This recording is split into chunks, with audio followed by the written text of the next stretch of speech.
You're not laughing. I forgot to laugh.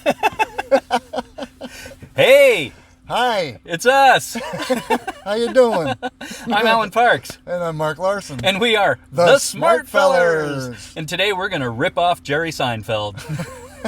We're going to go get coffee and drive around and talk. Yes. Join us, won't you? Let's go. All right.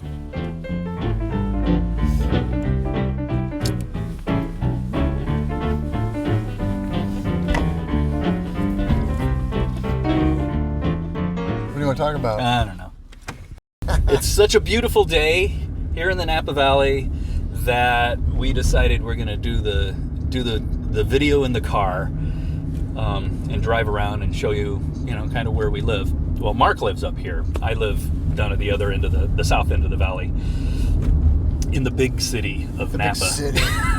We're in St. Helena right now, in the middle of the Napa Valley. I live down at the south end, where it's not quite as pretty. Well, it's pretty. It's just a lot more stuff there. It has Its charms. Yeah. So we're on our way to go get some coffee and drive around and talk about being musicians. So I guess today's subject is what kind of musician do you want to hire on a gig? And how do you be the person that people want to hire on a gig? So two sides of the coin. Two sides of the coin. So what kind of person do you want to hire on a gig? Me. Yeah, well, first of all... I'll hire you. Okay, thanks. That's nice. Well, not only not so much just a gig, but say you're starting a new band. Right. And you've got a certain thing in mind, and, how do you select those musicians to do this band with? I mean, you're going to be spending some time with these people. It takes a good year to get up and running. Yeah. Well, I mean, first of all, you need to hire people who are going to be able to play the style of music that you're looking for. Yeah. Okay, so that's kind of a given. I mean, you're not going to hire a violinist if you're going to be playing punk music. Well, you might, though, I guess, I suppose. For me, I play a lot of different styles, and a lot of times the bands that I'm in cover a lot of different styles. So yeah, I need somebody who's versatile. Flexible, yeah, exactly. Yeah. Yeah, and you also need to find somebody who you can rely on. I'm going to just park right here. Okay. We're going to pick this up in a couple minutes. We're going to go get our coffee right now. Coffee? Coffee? Coffee? Coffee? Coffee? Coffee? Coffee? Coffee? What are you getting? Coffee. That's pretty much what I'm going to get too. 16 ounce? Yeah. 2 16s? With half and half? With a half a carafe, a half and half. I wanna dance the night away. Mark's singing along with the Bee Gees. Go figure, right? I hate disco. I like disco. It's okay now, but at the time. I was not into it at the time. Yeah, I was in junior high at the time, so. I was playing metal. Yeah.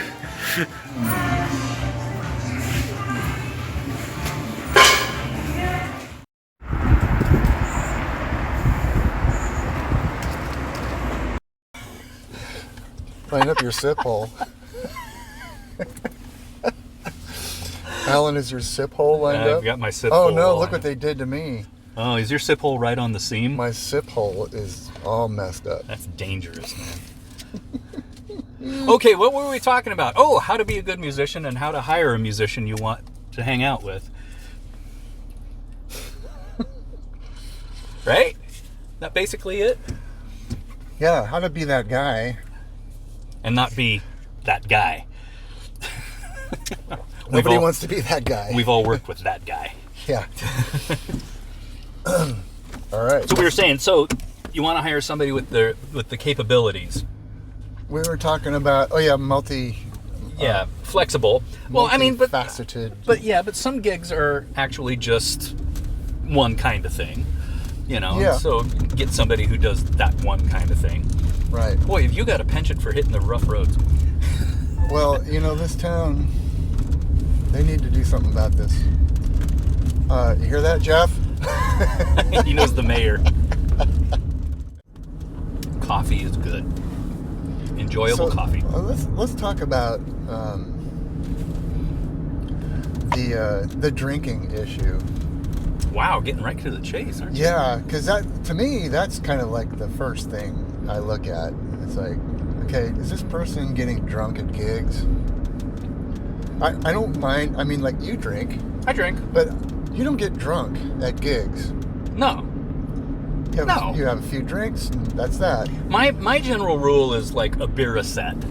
That's perfect. It's not unreasonable, I don't think, and I'm good at it, so it doesn't knock me out. But yeah, boy, there's some people who just want to finish the bar. Yeah, you don't drinks. Yeah, you don't want to work. You don't want to work with those people too much. That's not good. It doesn't look good for the band, or the person. Or the person, or whoever that venue is. Yeah, so moderate drinking is okay, and even then, I've been sort of changing my tune lately anyway. How's that? Oh, it's just, the beer's always going to be there. There's another beer tomorrow. Yeah. I mean, unless you get, if you really want a beer and help you wind down after the gig, most of the time you can stop on the way home and pick one up and, have it at home, which is safer. And, unless you get off work, off of the gig in the middle of the night or something. But, which, sometimes happens. But, it's not a necessity, unless you're trying to, part of your pay is free drinks and you're trying to maximize your profits and drinking everything you can.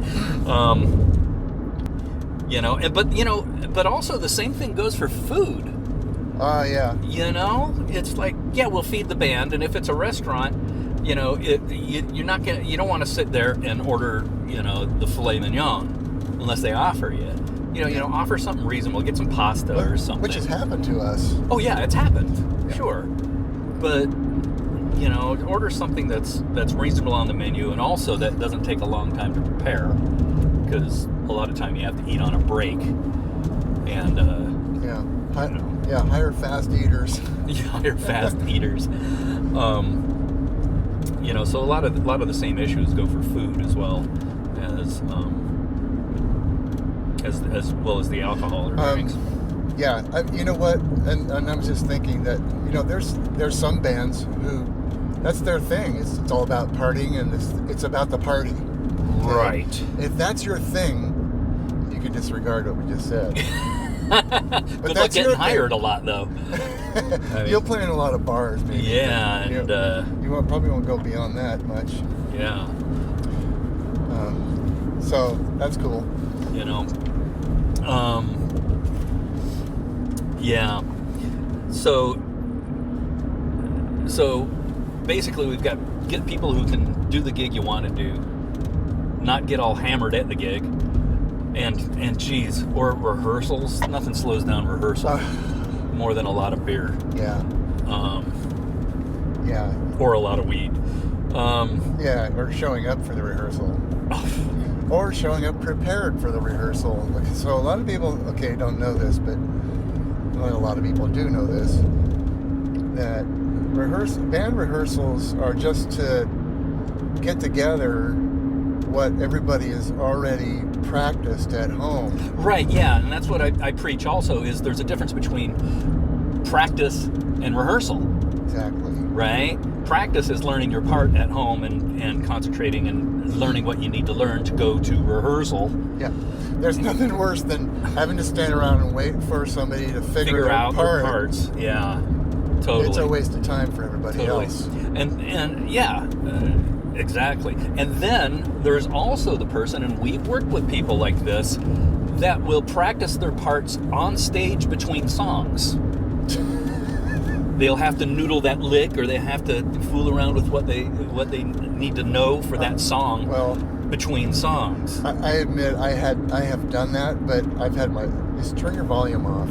At least. You know. At least do if you're that. playing an electric guitar, just turn your volume off. You can just barely hear the strings enough to go, oh yeah, that's how it goes. That's that tough lick that I need to know. Right. But boy, we've worked with people who will just...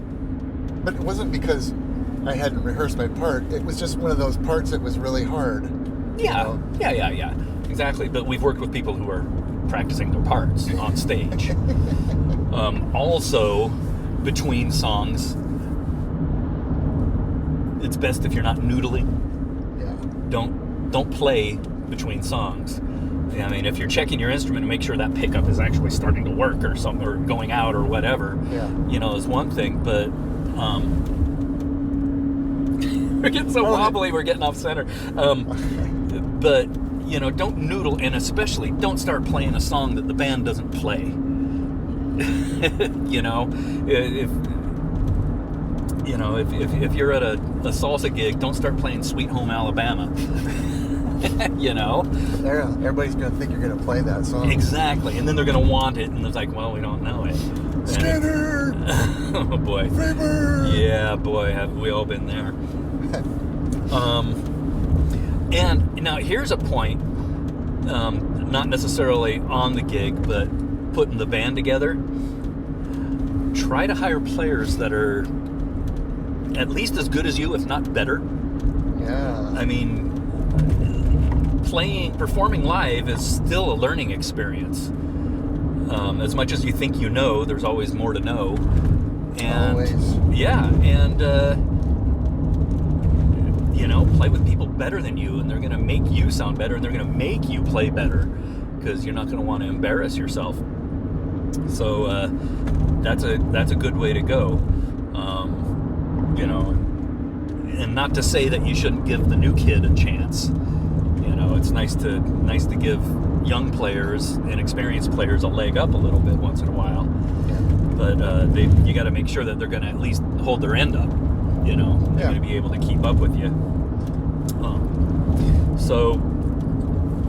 It's just something to consider. Hire good players. It's maybe somebody better than you, and don't be afraid to ask. If there's somebody that you've admired from afar, and you just it was like, oh, they're so much better than me. You know what? The worst they can do is say no. I've done that. I for a long time hesitated to ask somebody to play a gig because they're a monster player, but at some point I realized they're just people too. Yeah. And a lot of those monster players are they're probably on a retainer, and it's hard for them to get other gigs besides those. Yeah. Because they're on a retainer. They're so busy. The people also don't want to call them because they're so busy. That's happened to me. Yeah. It's like, well, I don't know. You're always so busy. It's like, well, look, somebody's calling me. Yeah. I mean, I'm sorry about this fooling around, but the camera keeps wanting to come out of the mount, so bear with me. We'll come up with a better system next time for our next video, our next car video. So don't be afraid to ask that monster player, because they just might say yes. Yeah. Because if they're home, they're not touring with that band, and they're home, they're like, gee, I wish somebody would call me up and ask me to do a gig. Yeah. I'd do it for $50. Yeah. I want to play. Which is probably what you're offering. Yeah. Yeah. So, and also people to work with.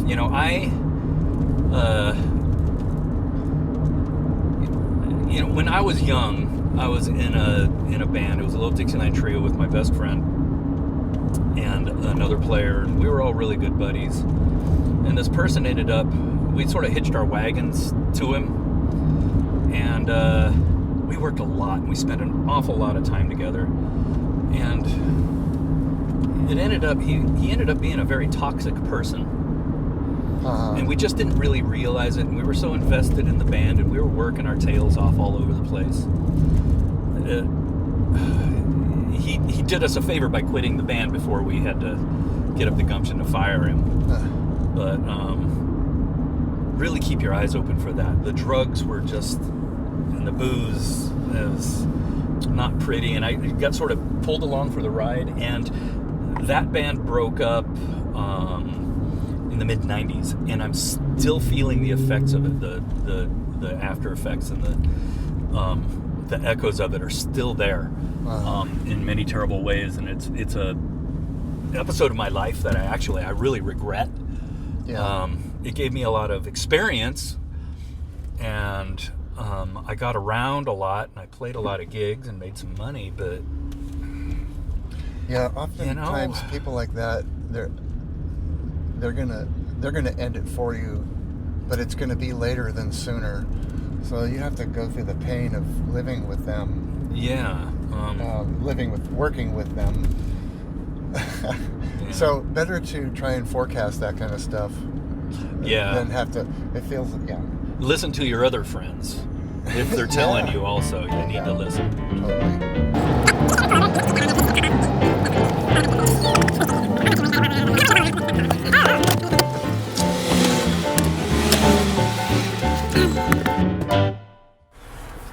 You just need a little tiny strip in there. You remember that other video we did about some of the best stuff you ever bought? There's that gaffer tape.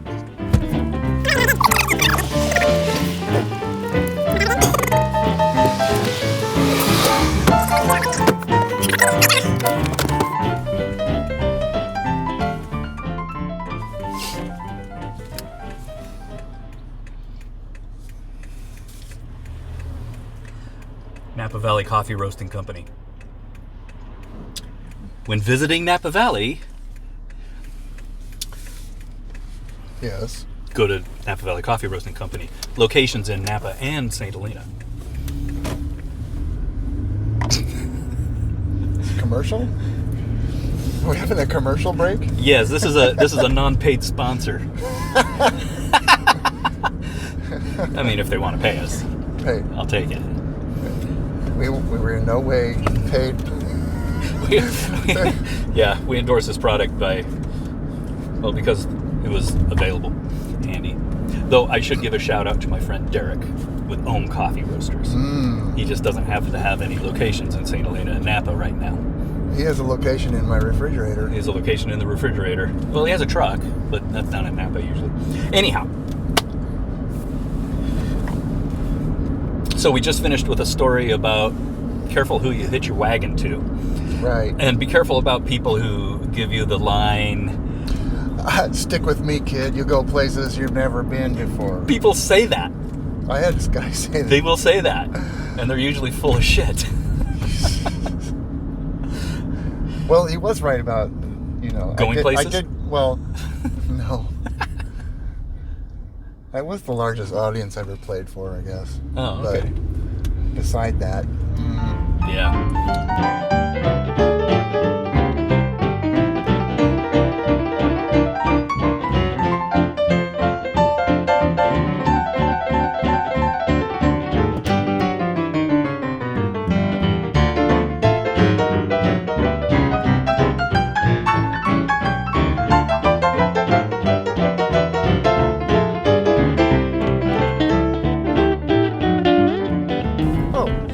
how about reliable cars?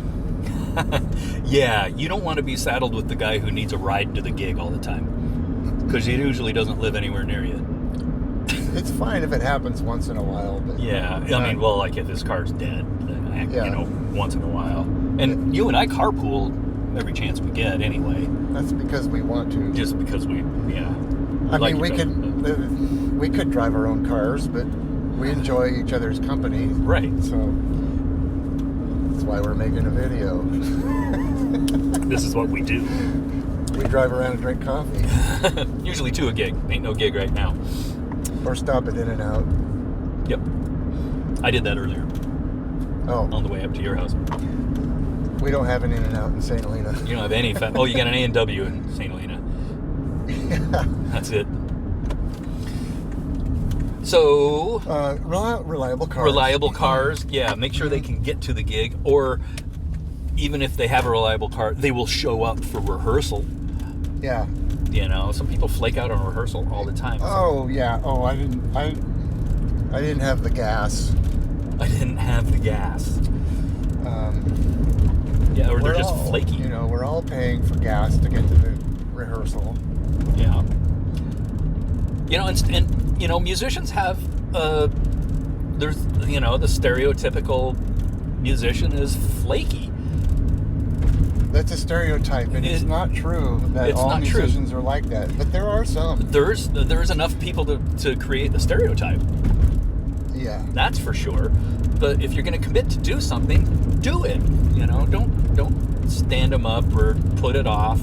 You know, show up like you said you would. You know, we often set up our group so that, you know, you and I rehearse things up good and solid as best we can, and then we make it easier to bring everybody else, so it's a minimum of rehearsal for everybody else. Yeah, and we usually have charts for everybody. And yeah, that's what we try to do. It's pretty easy. But there's nothing worse than showing up to a rehearsal and there's two people sitting there going, well, where is everybody? It's a big waste of time. Yeah, it is. And it's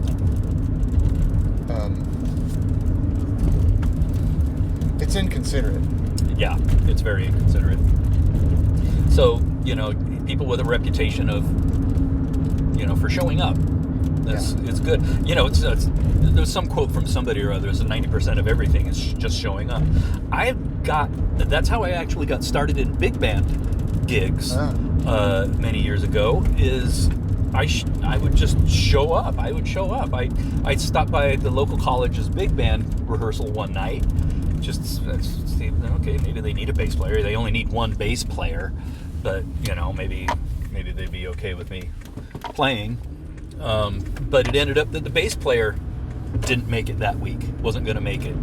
And he had a reputation of not showing up, of not making the gig. So I became the bass player that night. I became the bass player. You know, so showing up really helps, makes a big difference. You could end up with someone else's job too. Well, and it's happened on many occasions that, you know, I got hired not because I'm the best bass player, it's because I'm reliable. You know, and I can get the job done. You know, I'm a really good reader, so the big band gigs are you know, right in my zone, right in my skill set. But you know, they really weren't then, come to think of it, because I hadn't done a lot of big band gigs, but I managed to do it. I've gotten positions in a few bands just because you recommended me, because you knew I'd be there. I'd show up. I'd do my homework. Do your homework and you commit and show up. Yeah, it works both ways. You know, which is why we work together a lot, because we know and like each other. We know we're flexible and versatile and reliable. You know, and if it wasn't our cup of tea, we'd probably just say, well, you know, I don't think I want to do that. But I don't think we've ever really done that. No. Yeah, at one point we were in how many bands together? 5? 6, something like that. It was pretty crazy. It's like we were a unit. If you want me, you got to have him too. Which it wasn't really like that. No, we didn't really have to strong arm anybody into it. You know, but yeah, it's a 2 for 1. Yeah, there you go. But there's something to be said, because one of the things when you're playing a band, and one of the aspects of the rehearsal situations is to get used to everybody, the way they approach things and the way they play things. And since you and I play together so much, we fit together really well. So we know each other's tendencies and all that kind of, you know, exactly. There's that synergy. Exactly right. Yeah, that you build up over the years. Yeah. Like, you don't have to speak kind of thing. Yeah, you just know. We know what the other person's going to be doing. Yeah. And there's a lot to be said for that. You know, the best bands that have been around for a long time, that's one of the reasons they're good, is they're all almost at a mind reading point. Yeah. So, you know, that's what's so comfortable about us doing duo stuff, is, you know, we don't have to think about it. We can just enjoy it. But then you plug that into a band situation, and you know, that's that much of it that you don't have to worry about. And one of the good aspects of a good musician, and the ones that you're going to want to hire as well, are people who can suss that out really fast, instinctively know where the band is sitting and fit into that. I was just going to say, sometimes it's when they see that, you know, okay, these two guys have this going on, it draws in the other people, and pretty soon they're on board too. And then all of a sudden you got this big happy experience going on. Mm-hmm. You know, it's catching. Yeah, exactly. You know? Exactly. Contagious. So, all right. So, aside from a reliable car, do these people have reliable equipment, and do they bring everything they always need? I mean, I was working with a guy one time. He played guitar and keyboards. Well, he forgot. He showed up to the gig. He didn't have the AC adapter for his keyboard. oh boy. And so he had to run, 20 miles one way to go get. We ended up starting the gig without him. Oh my God. So, Was this habitual? no, but he had some other problems as well, like not get. Oh, here's another subject. But we can finish this one first if you want. Yeah. So he would have to travel 20 miles one way to go get his power adapter. He had to go. Yeah. He had to drive from St. Helena to Napa, get his power adapter, and get back to the gig. That's a 30-minute drive at best. It's more than that. Yeah, at best. Yeah. I'm talking middle of the night. Well, it was evening. Yeah. Yeah, and I can't mention how many times I've had to loan somebody a guitar cord. And I mean, once in a while. Oh, well, the guitar cord's one thing, but when you have a specific power adapter that you need for a specific piece of equipment, there's no substitute. Yeah, exactly. Nobody else is going to have that at the gig. Unless it's one of those, computer cords. The plug-in power cord. Yeah. The module. Yeah. Yeah, so reliable gear that they bring. Right. They make sure they show up with. Mm-hmm. Yeah, I got a call, I don't know, it was probably a couple of years ago. A band that I play with once in a while, but out of Sacramento. They're using a different bass player for various reasons. But I get this call, say, "Hey man, we're playing a gig here in Napa Valley," and they're from Sacramento, which is an hour away at best, usually an hour and a half.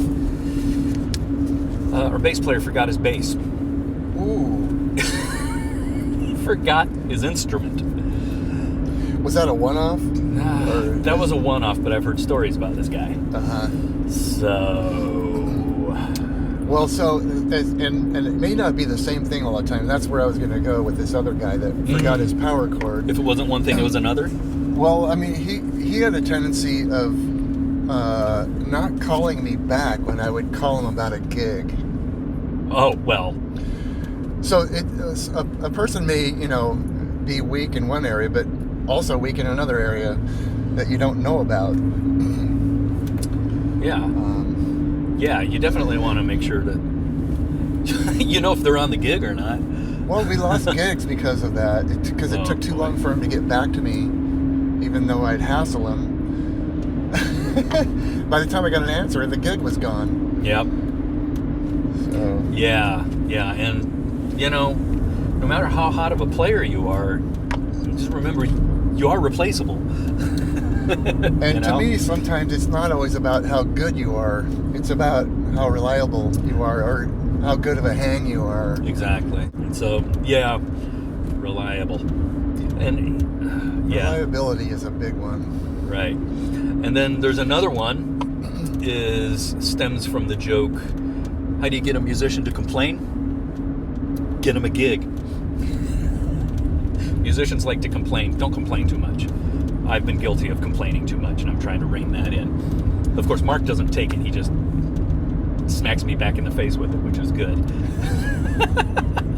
Why I oughta. But there's often things to complain about. But complaining often doesn't change anything. It's a good thing to be accommodating, not just to the people that hired you for the gig, but also to the people that you work with. Yeah. And, be willing to do a little extra. People really appreciate that, and they'll keep you around. Mm-hmm. Mm-hmm. And that makes you somebody who, they like being working with. You know. Exactly right. How about somebody who looks good? I don't mean like physically attractive. I mean like doesn't show up to the gig in cargo shorts and flip-flops. I mean, I can't wear my holy jeans. Well, it depends on the gig. It depends on the band. I guess Depends that's on the thing. band, but You pretty don't want much to show up for a wedding gig looking like that. Yeah. Yeah, I know somebody who got fired from a gig by showing up a little bit late, coming through, dragging his equipment through the crowd at a wedding, wearing like cutoffs and a god-awful Hawaiian shirt and sandals. Oh my He had God. his tux to change into, but he bombed his way right through the middle of the party, looking like that late. I'm not saying you have to dress to show up to the gig, but don't go dragging your stuff through, in front of the bride and groom like that. But, in today's casual atmosphere, it is what it is, and that's fine. I mean, if you're playing punk or, rock and roll of some sorts, looking a little ratty is part of the gig. But there's also just looking bad and slovenly. Now, I don't think anything we really do, let me put it this way, everything that you and I play pretty much calls for dressing for the occasion. And whether it's casual or dressy casual. Or if there's a specific outfit, like the Mike High Gents, there's a specific outfit. We have to wear white pants. Yeah. And black shoes. And a hat. Well, that varies. The shoes kind of can vary because some people wear white shoes. Okay, black or white shoes. Black or white shoes, and the band leader has shirts, so you wear his shirts, and that's great. That's fine. Everybody looks good, and it's appropriate for that gig. But some people just don't know how to look good on the gig, and I'm afraid, it might be shallow, but I account for that when I think about hiring someone. Mm-hmm. I want them to be clean and to dress appropriately. Some people just really don't know how, and it can be a little embarrassing. My general rule of thumb is to dress probably a notch higher than the people who are there to see you play. Mm-hmm. So dress, just a little bit above that. I think is appropriate. You don't want to be mistaken for, the guy who does the dishes. You're gonna wear a white shirt and an apron. A white shirt and an apron, right? Don't show up to the gig with an apron on. Well, that's what I wear around the house. So, but yeah, dress just a tad better than what everybody else is is there to see it. That's sort of my rule of thumb. Well, yeah, if everybody else is wearing like a button-down shirt, don't show up in a oversized Bob Marley t-shirt. Yeah. Nothing against Bob Marley, but you're going to look like the slob in the band. Mm-hmm. Exactly.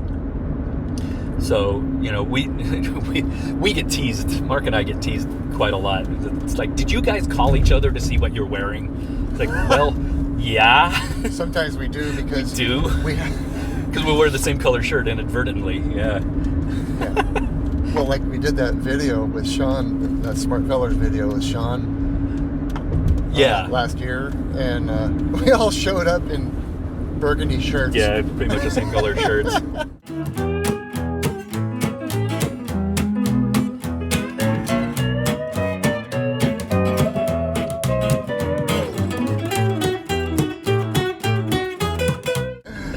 We didn't even talk about it. No. It just happened. Yeah, it looked okay. It looked like it was on purpose. Which it wasn't. So, anyway, I think that about does it for us. So remember to hit like and subscribe. Ring the bell. Ring a bell. Ring that bell. Not just any old bell. That bell. That bell. You know which bell it is. Leave us comments. We love comments as long as they're not rude. We don't love those quite so much. And we'll see you next time. So in the meantime, I'm Alan Parks. And I'm Mark Larson. And we are the Smart Fellers. Ripping off Jerry Seinfeld. I'm almost out of Cheers. coffee. I'm almost out of coffee. It's good timing. Oh, we can stop back at the coffee shop. Oh boy. See you later. Bye.